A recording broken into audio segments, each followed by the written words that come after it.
Goedemiddag allemaal en welkom terug aan deze tweede deel van onze Safer Internet. Ook aan onze gasten online, welkom terug voor deze namiddagsessie.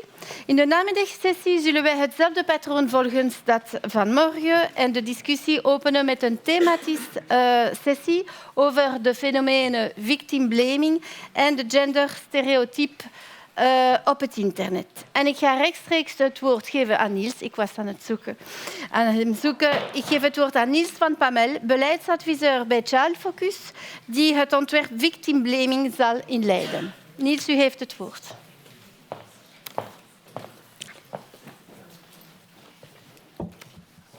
Test. Dank u wel en goedemiddag allemaal. Victim blaming dus. We gaan beginnen bij het begin. En dat is victim blaming, dat staat voor, what's in a name, het beschuldigen van een slachtoffer. Een slachtoffer maakt een traumatische ervaring mee en krijgt vervolgens van anderen de schuld hiervoor, voor wat hen overkomen is. Dus victim blaming kan je ook omschrijven als de schuldvraag omkeren. Wanneer je de schuldvraag omkeert, dan hebben we het over een vorm van morele ontkoppeling, waarbij een dader en of de omstaanders de schuld bij het slachtoffer leggen. Dus de rollen worden letterlijk omgekeerd en de suggestie wordt gewekt dat het slachtoffer op zijn minst medeverantwoordelijk is. Omstaanders die zetten het slachtoffer weg als naïef, schandalig, stom. En het slachtoffer verdiende deze gevolgen, want hij of zij vroeg er op een indirecte manier zelf om. En dit shame-on-you-effect dat maakt het voor de slachtoffer extra moeilijk om hulp te gaan zoeken. Want het schaamtegevoel is te groot, evenals de angst om afgewezen te worden door vrienden of familieleden. En de pleger en de vaak medeplichtige omstaanders die blijven buiten beeld. Eens kijken of mijn slides werken. Dit moest eigenlijk de slide zijn van wat ik daarnet zei. Iedereen kent wel de klassieker van victim blaming. Dus na seksueel grensoverschrijdend gedrag in het uitgangsleven bijvoorbeeld. Een slachtoffer laat blijken dat bepaald gedrag ongewenst is en er is dus een grens overschreden. En dan is schuldinzicht zeldzaam. Het gekrenkte ego van de pleger uit zich dan vaak in het weglachen of zelfs in slutshaming. Het slachtoffer vroeg erom en moet nu vooral niet flauw gaan doen. En daar blijft het niet bij, want vaak zijn er ook nog eens passieve getuigen, de omstaanders. En zolang deze groep geen actieve getuigen worden, de zogenaamde opstaanders, bevestigen deze het gedrag van de pleger, waardoor het slachtoffer nog meer in isolement wordt geduwd. Maar zelfs nadien is de kans reëel dat het zelfs vanuit de eigen omgeving van een slachtoffer, dat zelfs die omgeving gaat reageren met vragen als ja, maar wat had je aan? Uw outfit die vroeg er misschien zelfs om. Met zo'n outfit hoef je toch niet verbaasd te zijn dat sommigen over de schreef gaan. Een slachtoffer in een hoekje duwen. Daar hebben sommige media helaas ook kaas van gegeten. Berichtgeving in de media over seksueel grensoverschrijdend gedrag is nodig en kan zelfs mee bijdragen tot een cultuuromslag. Maar berichtgeving kan ook chockeren, hertraumatiseren, foute denkbeelden en stigmatisering in de hand werken. Dus correcte en juiste berichtgeving met de juiste terminologie is bij gevolg een belangrijk aspect in de totale aanpak van seksueel grensoverschrijdend gedrag. In het actieplan tegen grensoverschrijdend gedrag in de Vlaamse mediasector, gelanceerd op 7 maart 2022 door de Vlaamse minister van Media, wordt de strijd aangegaan tegen grensoverschrijdend gedrag. Dus naast heel wat acties gericht op de preventie ervan in de mediasector zelf, wordt er ook een doelstelling geformuleerd rond respectvolle verslaggeving in de media. Deze adviezen, die binnenkort gepubliceerd zullen worden, zijn het resultaat van een samenwerking tussen de Vlaamse Vereniging voor Journalistiek, Child Focus, Sensoa en het Universitair Forensisch Centrum. Daarnaast werd tijdens het uitwerken van deze adviezen input gevraagd aan slachtofferorganisaties. Als enige nationale organisatie hierbinnen zal Child Focus het voortouw nemen om nu met de juiste partners ook in Franstalig België dergelijke mediaadviezen te kunnen uitrollen. Alvast een eerste oproep tot ondersteuning naar politiek en beleid. Een eerste, want er is meer werk te doen. Victim blaming zit verweven in letterlijk alle lagen en aspecten van onze samenleving. Een leerkracht die bijvoorbeeld toxisch gedrag weglacht met boys will be boys. Over een lokale politieagent die wel betere dingen te doen heeft. Tot de wetgever die seponeert of spreekt over wraakporno. terwijl er nooit gesproken kan worden over porno zonder dat er toestemming is van beide partijen. Excuseer. Een slachtoffer hoeft zich altijd eerst te bewijzen. En dan pas kan de empathische reflex komen, eventueel. En deze empathische reflex is niet gelijk verdeeld. Studies, maar ik neem aan ook ieders buikgevoel hier aanwezig, tonen aan dat victimblaming en genderstereotyp gedrag hand in hand gaan. Heel wat stereotypen spelen mee in de perceptie van toestemming, zoals wanneer het over seksueel grensoverschrijdend gedrag gaat. Dus het feit gaat men dan bijvoorbeeld ervan uitgaan dat mannen de initiators ervan zijn. Ook de goedkeuring van seksuele scripts speelt een rol in de interpretatie van toestemming. Het gaat dan om de traditionele blik op vrouwelijke seksualiteit, waarin vrouwen bijvoorbeeld de seksuele noden van een man boven de hunne zouden moeten stellen. Maar ook de mannelijke blik die veronderstelt dat vrouwen overtuigd kunnen worden om seks te willen wanneer ze dit initieel niet zouden willen. I could go on, maar Yves Collard van Media Animation gaat hier straks, althans virtueel, dieper op in. Maar als u mij toestaat, toch nog even dit. Als we willen werken aan een wereld zonder victimblaming, dan moeten we iedereen meekrijgen. Dan moeten we verder blijven inzetten op tools rond deze invloed van genderstereotyp gedrag op de seksuele ontwikkeling van kinderen en jongeren. En moeten we durven verder inzetten op campagnes met positieve voorbeelden van mannelijkheid. Een deconstructie van toxische mannelijkheid, zo u wil. Want de cijfers zijn net binnen en we hebben deze ochtend het al gehoord op de radio. Eerst en vooral heeft onderzoek aangetoond dat 1 op de 2 meisjes tussen de 15 en 25 al een dikpik, meestal ongewenst, hebben gekregen. En anderzijds hebben we bij Child Focus gemerkt dat in 2022 het een recordjaar was qua dossiers rond grensoverschrijdende sexting. Met maar liefst 151 dossiers, die nog steeds een tipje van de ijsberg zijn natuurlijk. Steeds meer zien we dergelijke verhalen waar alles samenkomt. Jongens en mannen die naaktbeelden van meisjes en vrouwen verzamelen als het ware het Panini-stickers, met elkaar delen op telegramgroepen.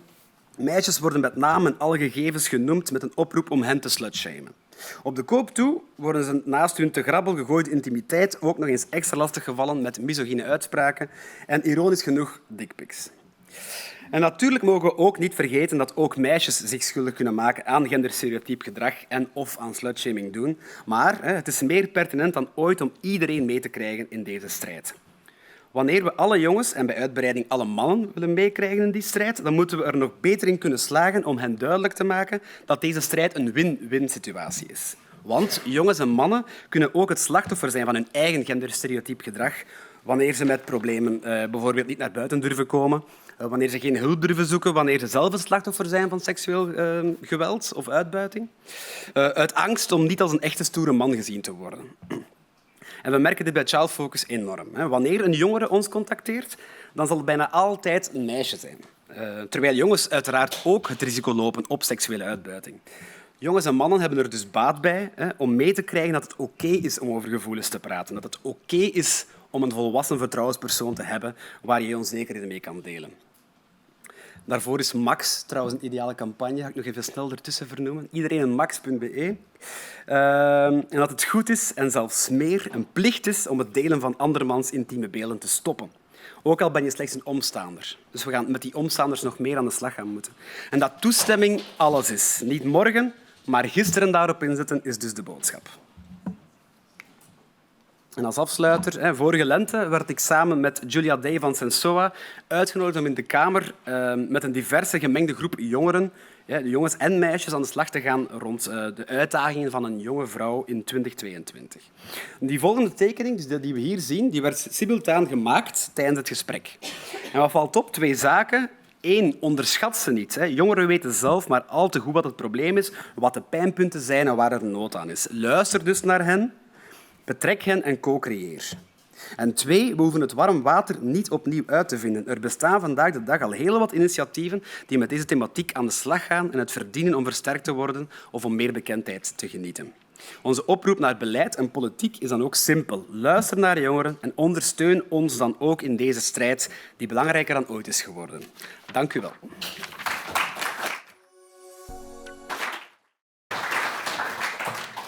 Bedankt Niels voor deze zeer duidelijke beschrijving van die nieuwe fenomenen, victimblaming, die al bestaat in onze echte wereld, maar nu op internet ook. Le prochain intervenant est Yves Collard. C'est un expert en média-littératie chez Média Animation. Malheureusement, il n'a pas pu nous rejoindre aujourd'hui, mais il a présenté une vidéo pour introduire le sujet sur les stéréotypes de genre en ligne.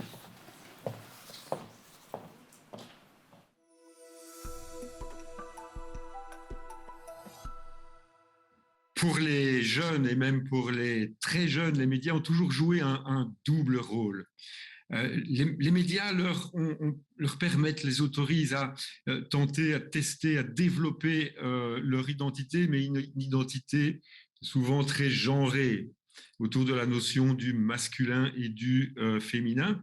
Mais les médias aussi sont puissants, jouent un rôle puissant d'assignation de genre. Qu'est-ce qu'un homme? Qu'est-ce qu'une femme? Que font-ils différemment? Et par exemple, on peut prendre l'exemple des films Disney. Dans les films de Disney, et principalement les films de princesses, la beauté féminine est souvent associée à la bonté. Des caractéristiques physiques sont liées à des caractéristiques morales. Et dès lors, dans ces films, il y a une forte assignation de genre et principalement autour de la question des rôles masculins et féminins. Et on peut prendre l'exemple des tâches domestiques.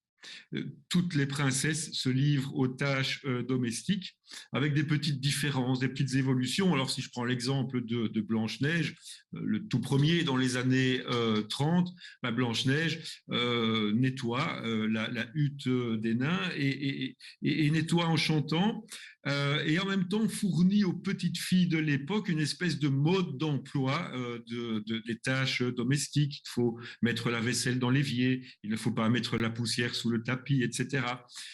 Plus tard, dans les années 50, avec La Belle au bois dormant, il y a une évolution. Les années 50 aux États-Unis, c'est le développement de la classe moyenne. On peut se permettre des domestiques. On peut se permettre aussi d'acheter du matériel automatique pour, par exemple, le lave-vaisselle, le lave-linge, l'aspirateur, etc. Et donc, dans La Belle au bois dormant, on fait le ménage avec des baguettes magiques, avec une technologie, mais ce sont les trois fées qui se livrent à ça et ça correspond au fait que les femmes peuvent travailler en dehors de chez elles, mais confient les tâches ménagères toujours à d'autres femmes qui vont utiliser une technologie un peu nouvelle. Plus tard, dans les années 2010, avec Réponse, c'est toujours la princesse ou la future princesse qui fait le ménage. Elle le fait toujours en chantant. Mais on propose à Réponse de se livrer à des loisirs, mais des loisirs qui vont être typiquement féminins à nouveau. Elle ne se contente pas de nettoyer, mais aussi elle peut chanter, elle peut dessiner, elle peut peindre, elle peut lire des livres. Alors aujourd'hui, avec les réseaux sociaux numériques, est-ce que ça change? Pas fondamentalement. La sociologue Claire Balaise a montré que les capsules YouTube, et plutôt même pour les petites filles, TikTok, permettent de répondre à la grande question qu'on se pose. Qu'est-ce qu'une fille? Qu'est-ce qu'un garçon? Quelles sont les différences? Quels sont les codes?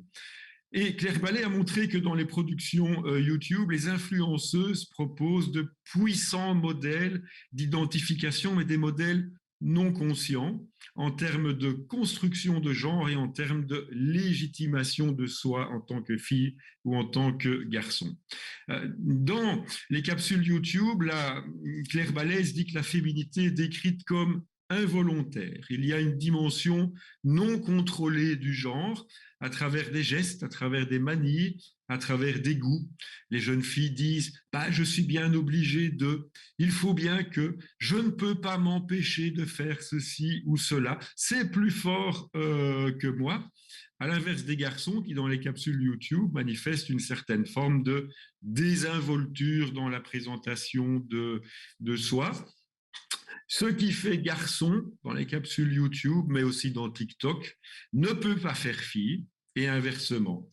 Claire Balaise ajoute que les filles reçoivent beaucoup plus de commentaires négatifs que les garçons et des commentaires qui portent d'ailleurs davantage sur l'apparence. Il y a d'autres éléments dans cette question qui ont été apportés par l'enquête Génération 2020 menée conjointement par Média Animation Child Focus, et le CESEM. Qui a mis en évidence un premier élément important, c'est l'absence de contrôle adulte coercitif sur la présentation de soi et la construction des adolescents, construction identitaire. Et on a mis en évidence le fait que les réseaux sociaux numériques existent pour permettre aux adolescents et aux adolescentes de créer une certaine forme d'identité de genre. Quels sont les codes masculins? Quels sont les codes féminins? TikTok, YouTube, Facebook, Instagram, Snapchat, etc. font l'objet de ce travail intense de construction de soi genrée. Entre filles et entre garçons, les comportements réciproques sont évolués sur un plan moral.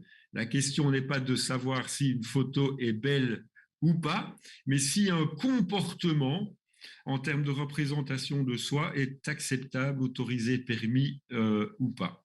Ces fameux codes de construction identitaire ne sont pas régulés selon des codes adultes, que les adolescents et adolescentes trouvent d'ailleurs particulièrement dérégulés. Les prescrits qu'ils estiment relever de leur il et elles estiment relever de leur liberté individuelle font l'objet entre elles et eux de négociations fortes et implicites. Il y a une grosse délimitation entre ce qui est permis ou pas. Et le contrôle de la sexualité est particulièrement fort entre adolescents, mais surtout à propos des jeunes filles. En termes de normes de genre, qui dit contrôle des adolescents dit contrôle des filles. Du coup, la présentation doit être désirable et de l'autre côté, ce qui est respectable. Une jeune fille doit se montrer désirable et respectable d'autre part. C'est encouragé par les commentaires positifs ou négatifs des garçons comme des filles. Donc des contrôles, des commentaires qui peuvent être très positifs, par exemple, ah oui, t'es top biche, t'es top canon, continue comme ça, tu es très belle, etc.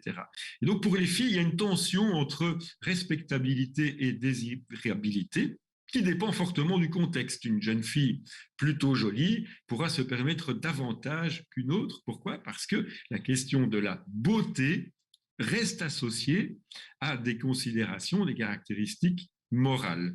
Je vous donne une illustration de ça. Dans cette enquête, on a demandé aussi bien aux garçons qu'aux jeunes filles, mais jusqu'où peut-on aller dans la présentation de soi? Eh bien, aussi bien les garçons que les filles ont répondu en donnant des exemples, mais des exemples exclusivement féminin. Par exemple, une jeune fille ne peut pas se montrer en maillot de bain. Par exemple, une jeune fille ne peut pas se montrer en décolleté trop plongeant. Mais jamais un exemple à propos des garçons. Du coup, les jeunes filles se livrent à des techniques de contrôle de l'image de soi. Alors, par exemple, un enjeu flagrant, c'est que les jeunes filles produisent moins de contenu que les garçons, elles préfèrent observer le contenu des autres. Les jeunes filles disent ne jamais répondre à une sollicitation sexuelle ou sexy, ou du moins pas tout de suite, y compris avec leur petite amie. Les jeunes filles disent en fournir toujours moins que ce qui est demandé par les garçons. Les nudes, c'est uniquement dans un cadre privé que cela peut se faire, sinon on enfreint cette fameuse règle de respectabilité, alors que pour les garçons, la question des nudes est portée différemment, ils acceptent plus facilement d'être reconnaissables, ils en font beaucoup plus que les filles, et surtout, ils demandent plus souvent aux filles d'en produire que l'inverse. Du coup, l'enjeu principal de cette question de contrôle en termes de représentation de soi nous amène à développer la question en termes éducatifs de la liberté de choix de genre, dans la construction de son image, pour briser un petit peu cette espèce de dictature de l'hétéronormativité dans les échanges, et puis surtout ouvrir les jeunes à l'idée que la solidité des codes genrés peut s'ouvrir aussi à la fragilité individuelle dans la question de la construction de soi. Je vous remercie.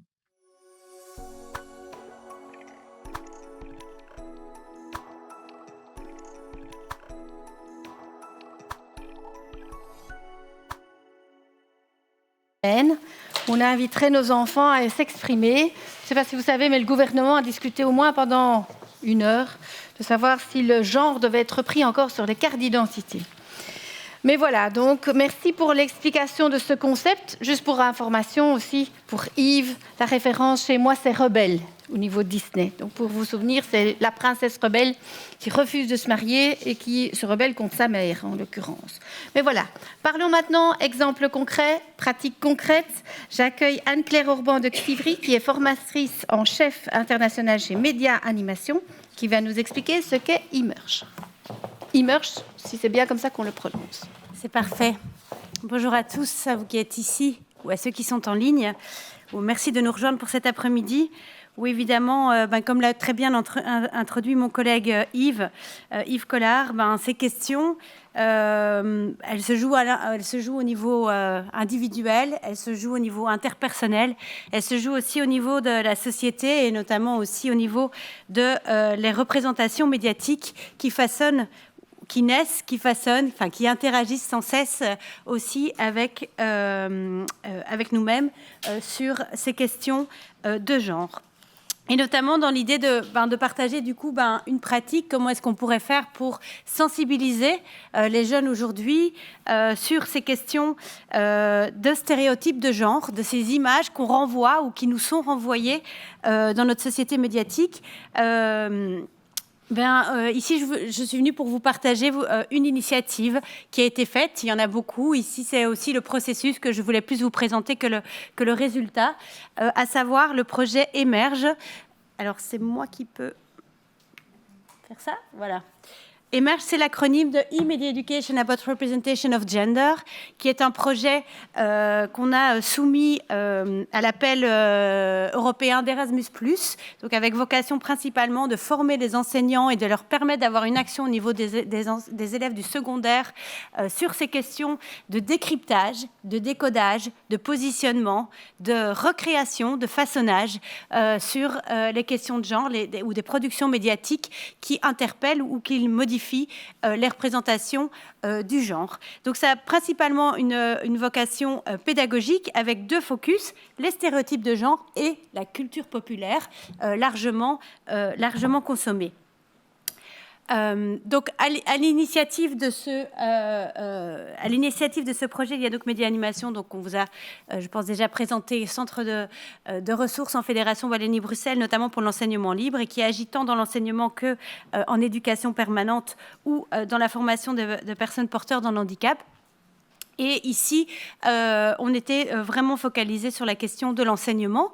Notre première étape, d'abord, ça a été de se dire, avant toute intervention pédagogique sur ces questions-là, finalement, que consomment médiatiquement, au niveau de la culture populaire, que consomment nos élèves ?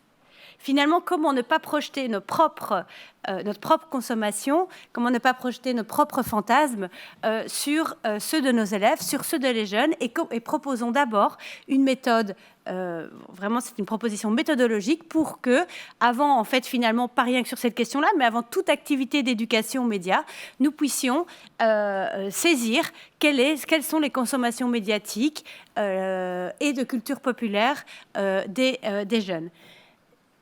Ça en ressort avec une toute petite, un petit PDF téléchargeable. Donc tout ce dont je vous parle est téléchargeable en ligne sur le site project-emerge.eu, en anglais principalement pour le moment, pour vous inspirer, en français en bonne partie également, et puis dans d'autres langues d'ici les prochains mois. L'avantage de cette proposition méthodologique, c'est qu'elle a été co-créée avec les enseignants. Donc vraiment, ils se sont dit, on pourrait faire comme ça, ils l'ont testé, et puis ils sont revenus. Et au final, on arrive ici à quelque chose d'abouti, que je vous invite à visionner. Mais donc, il ne se pose pas spécifiquement sur les questions de genre. C'est vraiment une première prise de température, prise de consommation avec les jeunes. La seconde, c'est qu'après, il faut peut-être se former à ces questions-là. Il n'est pas si simple de rentrer sur cette déconstruction des stéréotypes de genre. Qu'est-ce que le genre ? qu'est-ce que l'éducation aux médias? Donc, quelle est l'approche que l'on propose par rapport à ces questions de genre, hein? On ne fait pas de l'EVRAS, on fait de l'éducation aux médias. Et du coup, quelle est l'approche que l'on propose? On a, pour développer ces contenus-là, on a eu un groupe pilote d'enseignants, en Belgique 25, qui étaient volontaires à se former sur ces questions et aussi par la suite à tester les activités avec leur classe pendant l'année. Et l'issue, et ça s'est passé donc dans les 3 autres pays, donc en Roumanie, en Italie et en Grèce, aussi de façon parallèle, est ressorti de toute cette partie pilote de formation 4 modules d'auto-formation en ligne, toujours accessibles sur le site, sur les 4 thématiques que vous voyez là, la question de l'éducation média et la culture populaire, la question de aborder le genre en classe, la dimension de qu'est-ce que l'analyse critique et qu'est-ce que la production créative sur les questions de genre, et puis une partie beaucoup plus méthodologique sur planifier et évaluer ce type d'action d'éducation aux médias.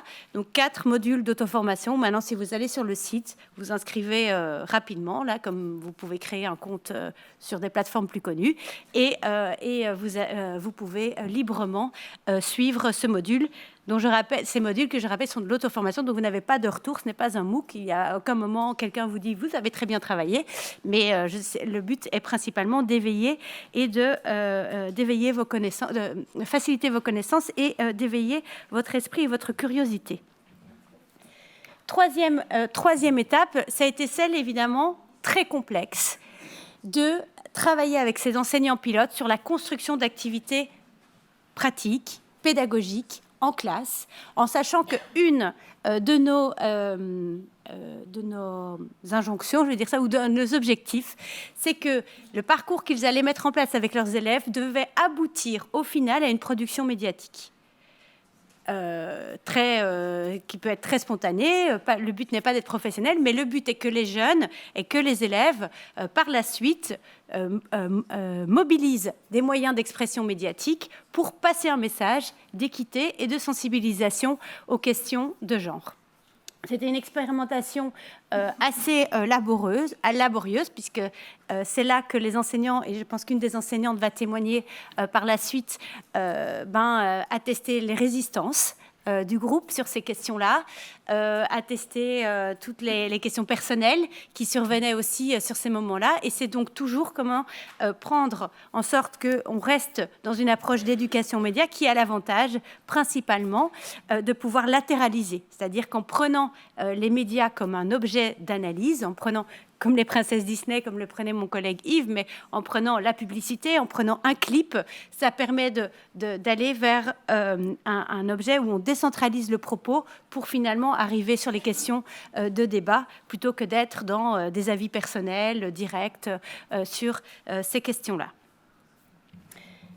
Ces 9 parcours donc, sont en finalisation, accessibles, comme je vous le disais, en anglais sur le site, et puis bientôt dans les autres langue. Et maintenant, on est dans cette dernière étape de sensibilisation, puisque le but est principalement d'essayer de faire bouger les choses, d'essayer que les questions de respect et d'égalité de genre au niveau micro, au niveau de la communauté scolaire, au niveau de la classe, soient meilleures.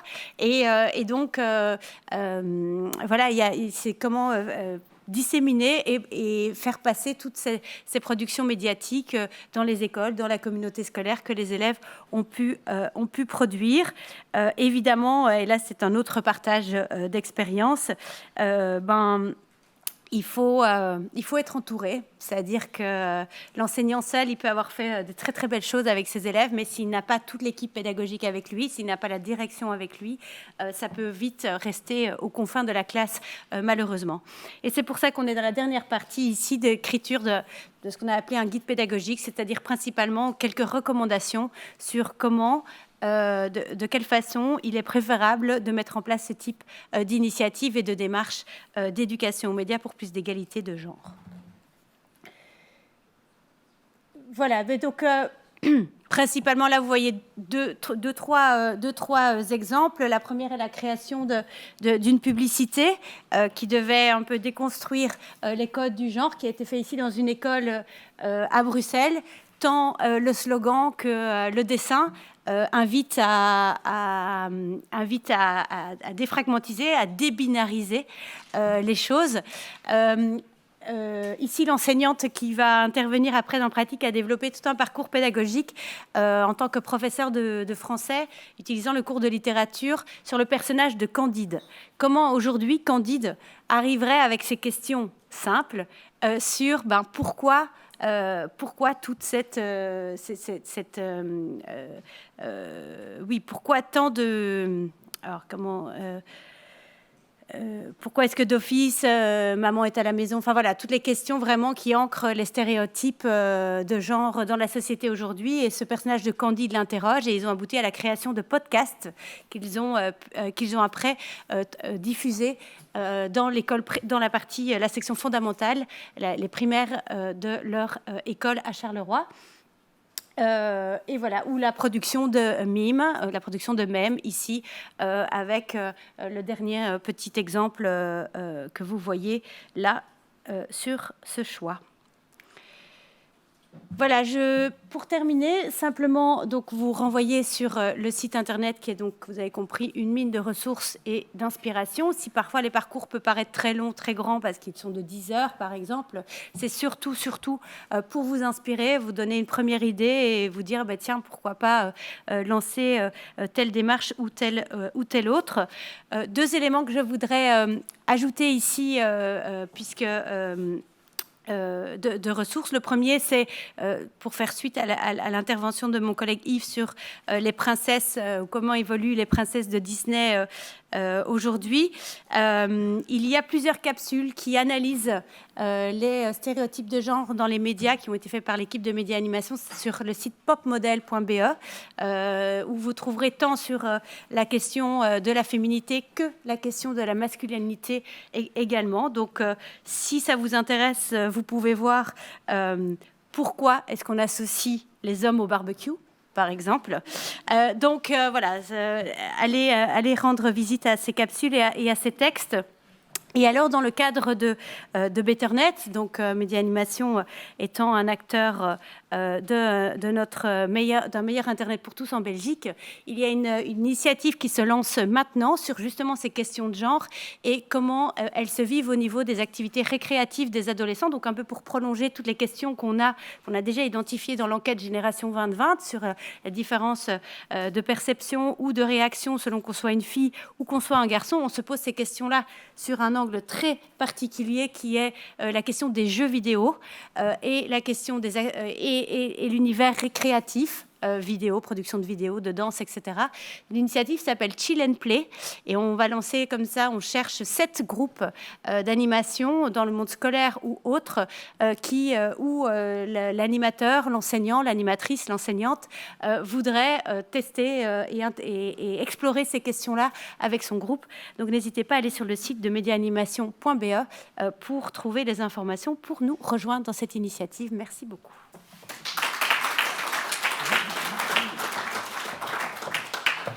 Merci beaucoup Anne-Claire. Praten met kinderen over sexting is geen gemakkelijk onderwerp. Het ligt zelfs nogal gevoelig. Onze volgende spreker is Inge Cornu. Inge is project- en preventiemanager bij Child Focus.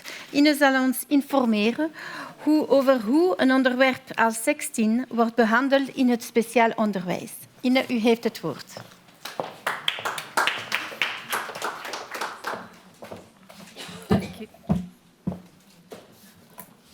Goedemiddag iedereen hier aanwezig en ook thuis.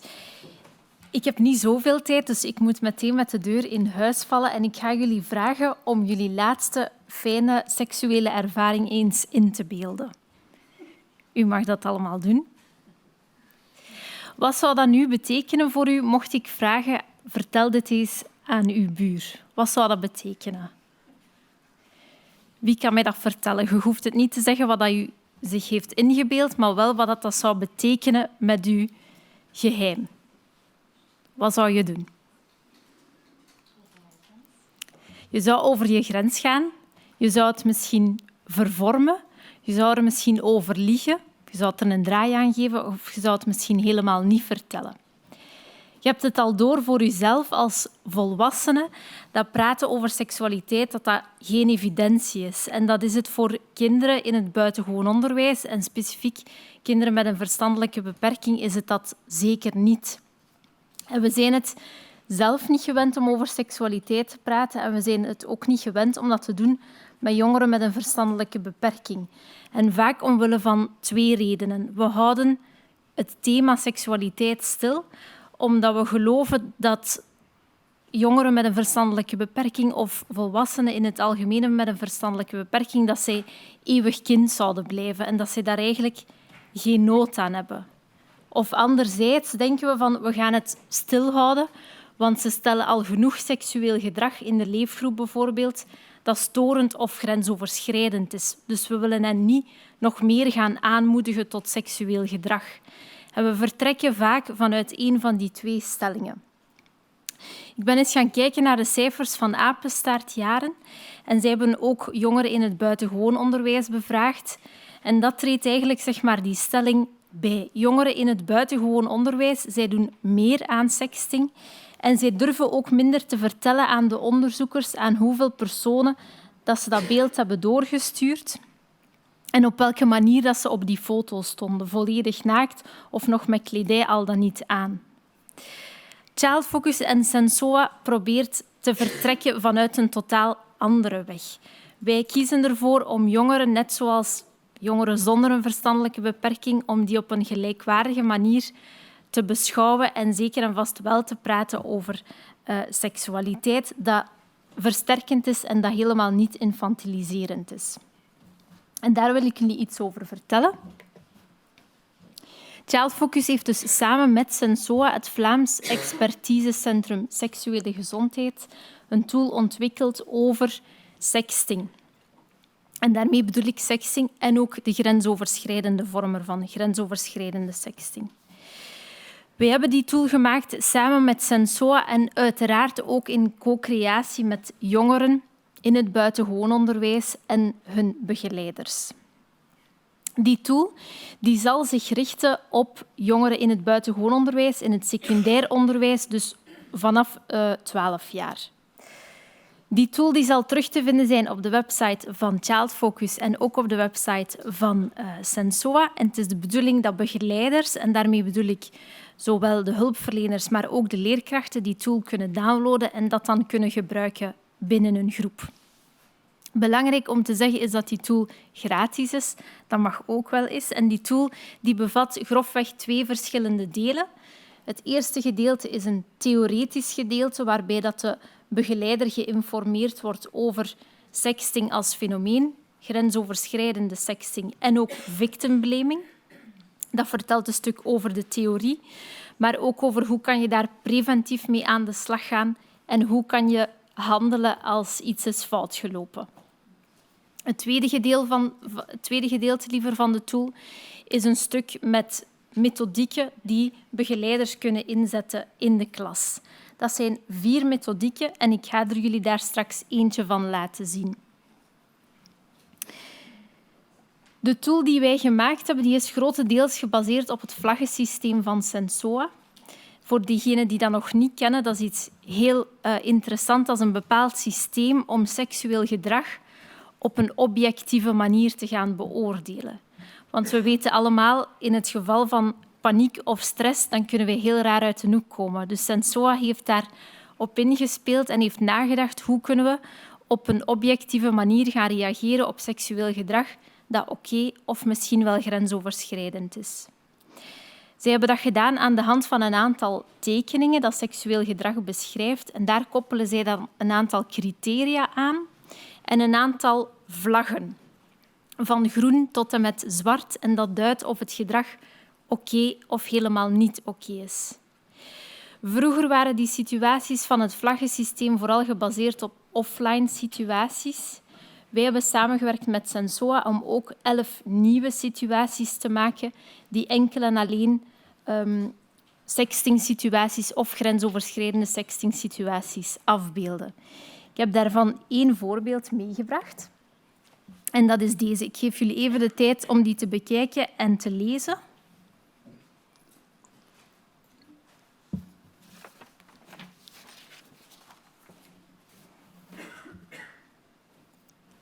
Wat denken jullie daarvan? Wat is jullie oordeel daarover? Lijkt u dat een situatie die oké is of eerder niet oké?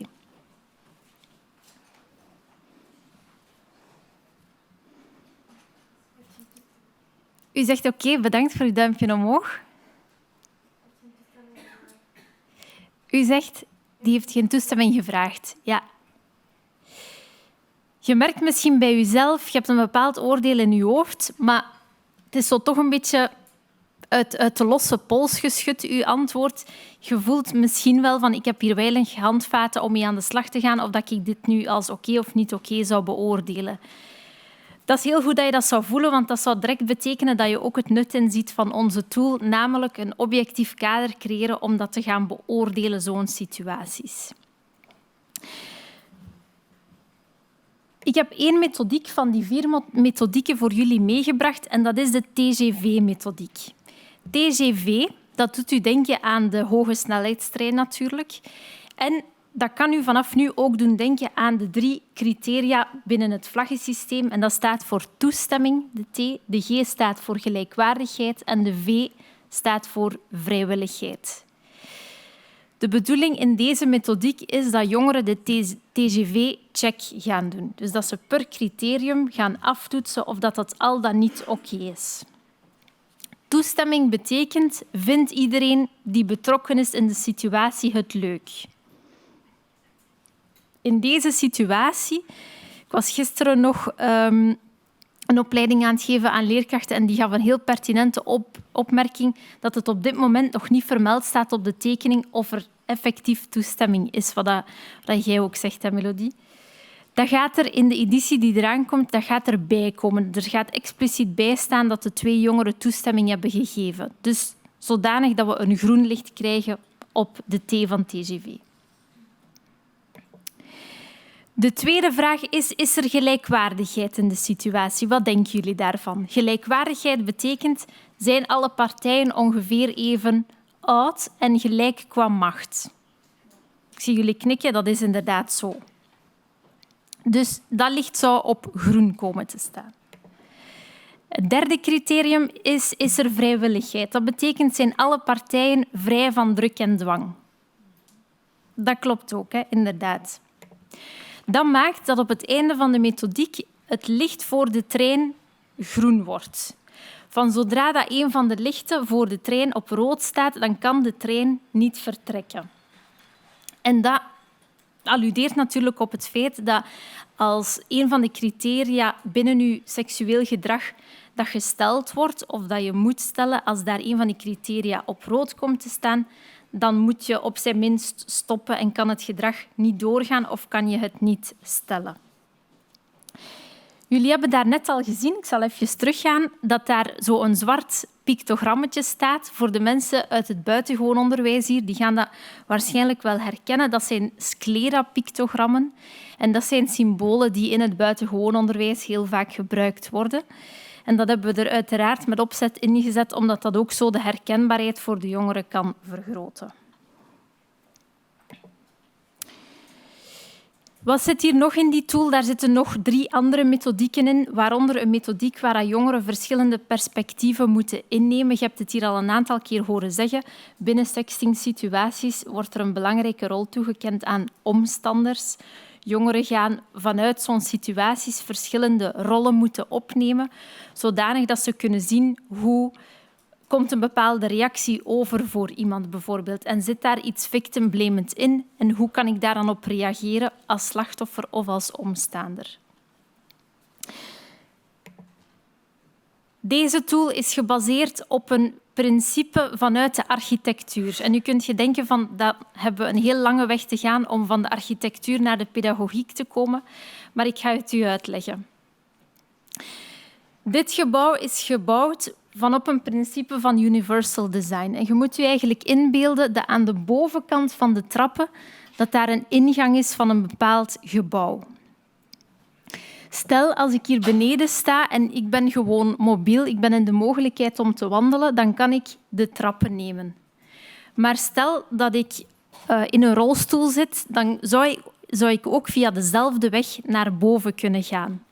Of het omgekeerde, als ik vanuit het gebouw kom met mijn elektrische step of met mijn karretje van op de markt, dan kan ik via één en dezelfde weg naar beneden geraken. Dat is het principe dat Child Focus voor deze tool gebruikt heeft en waar wij ook naar streven om dat voortaan te gebruiken, omdat datgene wat je maakt voor een specifieke groep zodanig gemaakt is dat het ook ten goede zal komen aan de grote groep, dus eigenlijk voor iedereen. Voilà, dat is mijn pleidooi om allemaal een beetje meer architectuur of architect te zijn vanuit het principe van Universal Design for Learning. Dank jullie wel.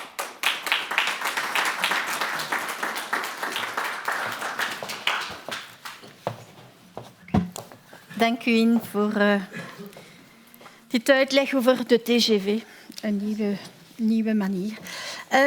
Zoals vanmorgen hebben wij nu getuigenis over hoe de dingen werken in de praktijk.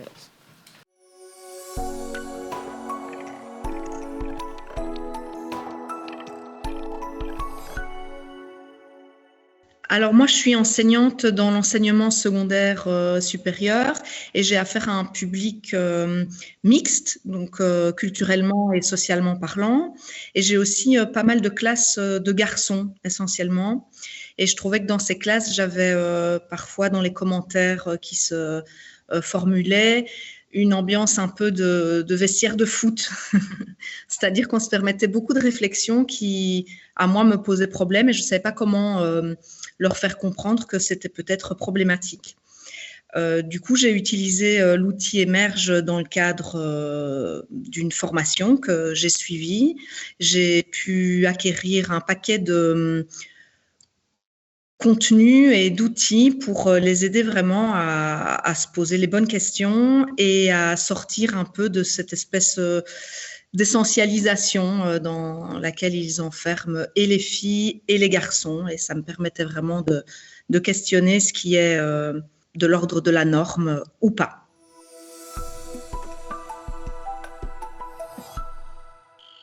Alors, l'impact de cet outil a été assez puissant me concernant parce que ça a permis d'abord, dans ma pratique personnelle et professionnelle, une grande remise en question de mes propres manières de penser. Et ça a aussi vraiment impacté mon groupe d'élèves dans le sens où ça a donné lieu à beaucoup de débats, beaucoup de remises en question. Et donc, j'ai l'impression que ça les a aidés à être capables de mener à bien des analyses beaucoup plus pointues, précises que les traditionnelles questions d'égalité sur le droit de vote des femmes ou les différences de salaire.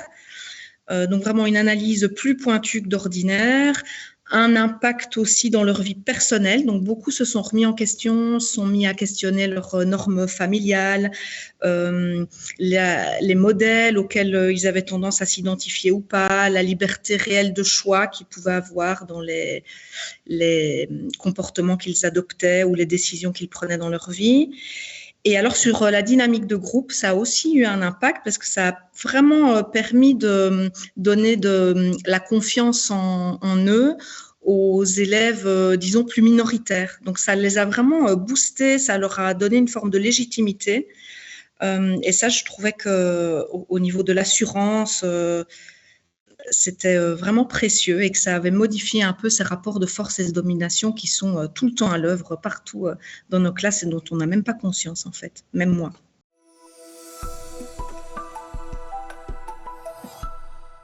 À qui est-ce que je recommanderais l'utilisation de cet outil ? Eh bien, à tout le monde, parce que je trouve que c'est une aventure professionnelle et personnelle qui est bouleversante. C'est-à-dire que à partir du moment où on commence à questionner comme ça ces représentations, c'est impossible de nier que la fiction et les images, ça nous construit.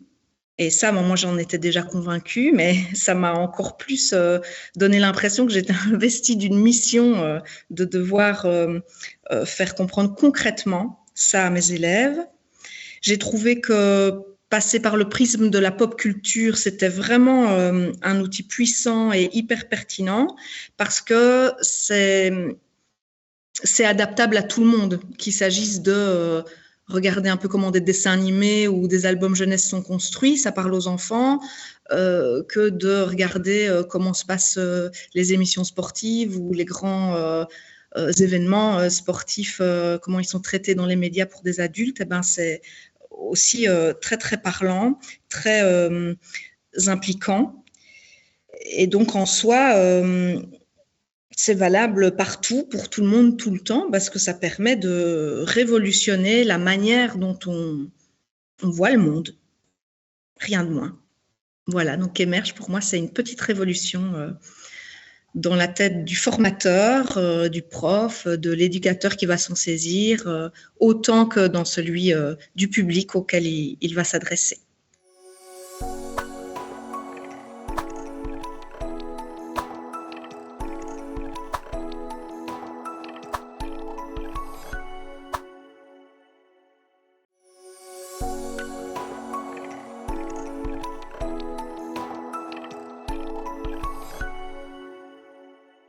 Ik heb het gebruikt toen ik vooral in contact kwam met jongeren in de klas, waarbij het heel moeilijk was om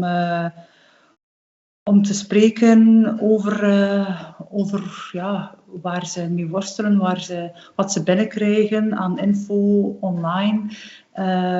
Ik merkte dat ze heel vaak verhalen binnenbrachten die spannend waren, die een grote impact hadden op hen. En ik wou vooral dat ze daarmee naar buiten konden komen, dat de veiligheid er was om het bespreekbaar te maken en om ermee aan de slag te willen gaan binnen de klaswerking.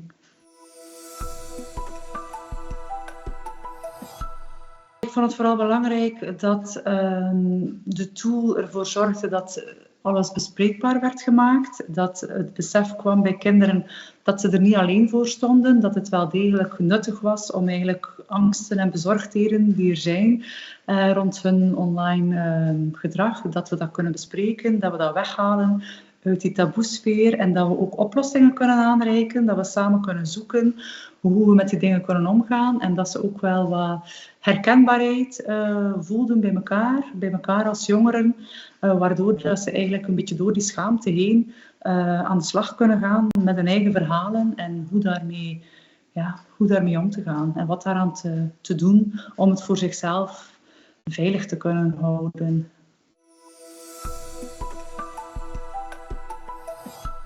Ja, het is vooral iets, denk ik, wat heel zinvol binnen te brengen is, vooral bij jongeren die uit kwetsbare milieus komen, waar er heel weinig taal is, waar de context het niet altijd toelaat om te spreken over dergelijke, soms wel broze situaties en dingen. Eigenlijk ja, met de bedoeling om het bespreekbaar te maken bij allerlei jongeren, bij allerhande jongeren, maar toch vooral ook bij die jongeren waar de taal ontbreekt en waar de context ontbreekt om dieper in te gaan op moeilijke situaties waarin zij toch wel belanden.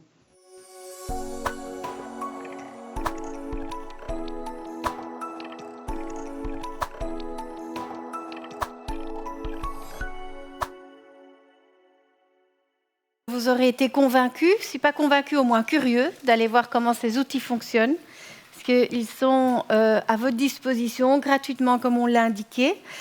C'est donc le temps des questions et réponses. Et donc, je me retourne vers la salle pour voir si quelqu'un a une question. Is er een vraag, een opmerking, een tussenkomst? Toujours pas? Ah, een kandidaat. Sophie? Kunt u uw naam geven en de naam van uw vereniging of overheid of onderneming? Ja, goedemiddag, ik ben Ruud. Ik werk samen met Inne bij Child Focus. Ik heb een vraag voor Inne. Dat is praktisch. Ja, ik weet niet alles van alle projecten van de collega's, veelal, maar toch een vraag, Inne.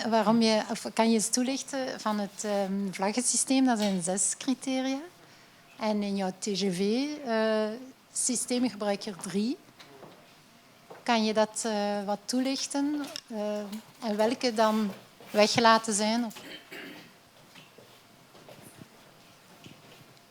De andere 3 criteria zijn leeftijdsadequaatheid, context en impact. Dat is een bewuste keuze geweest samen met Sensoa om die 3 criteria weg te laten. In die zin, de TGV-criteria zijn de belangrijkste criteria om een seksueel gedrag te gaan bepalen.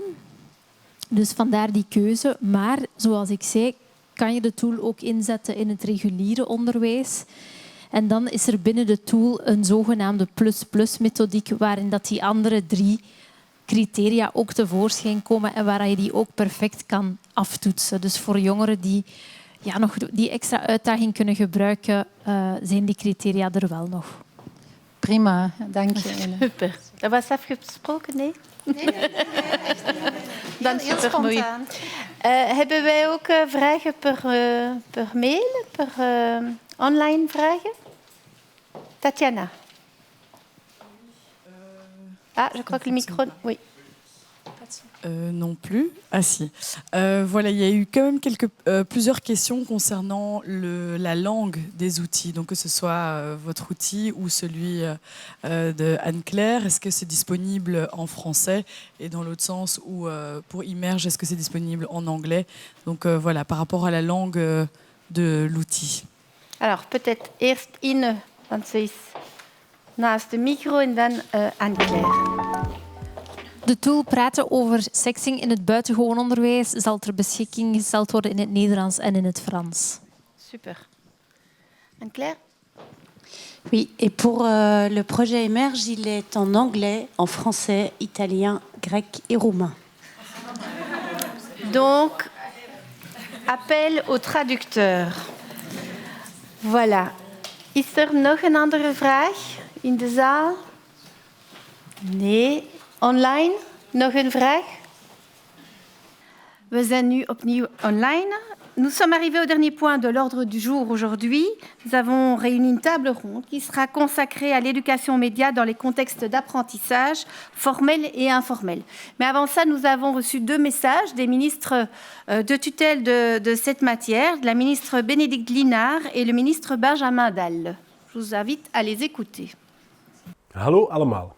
Ik hoop dat jullie er al een hele boeiende dag hebben opzitten. Zoals je kan zien, kan ik er jammer genoeg niet bij zijn. Mijn raadgever jeugd, Dries de Smet, zetelt in het tweede ronde tafelgesprek straks om mij te vertegenwoordigen. Goed, jullie zitten hier allemaal samen omdat jullie inspiratie willen opdoen voor een betere digitale media-educatie. En dat is inderdaad belangrijk, want mediawijsheid en digitale geletterdheid zijn actueler dan ooit tevoren. De digitalisering van de samenleving gebeurt aan een razend tempo. De online wereld is dan ook alomtegenwoordig. Niemand hier kan zich waarschijnlijk nog voorstellen wat je vandaag de dag zou doen zonder smartphone, zonder internet of zonder digitale toepassingen.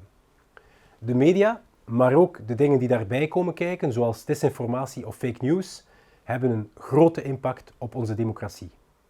Het is dan ook cruciaal dat we blijven werk maken van die strijd tegen desinformatie. Zo toont recent onderzoek van de Artevelde Hogeschool aan dat 40% van de jongeren tussen 12 en 26 jaar bezorgd is over de impact van fake news op henzelf. En maar iets meer dan de helft van de ondervraagde jongeren slaagde erin om verhalen als al dan niet juist in te schatten. Maar mediawijsheid gaat natuurlijk breder dan de strijd tegen desinformatie alleen. Als je mediawijs bent, heb je de competenties die helpen om bewust, kritisch, creatief en actief te bewegen in een digitale samenleving. Ook vanuit het jeugdbeleid werken we hieraan. Het is niet voor niets een prioriteit in het JKP, ons Jeugd- en Kinderrechtenbeleidsplan. Zo zetten we concreet in op een mediacoachopleiding in het jeugdwerk.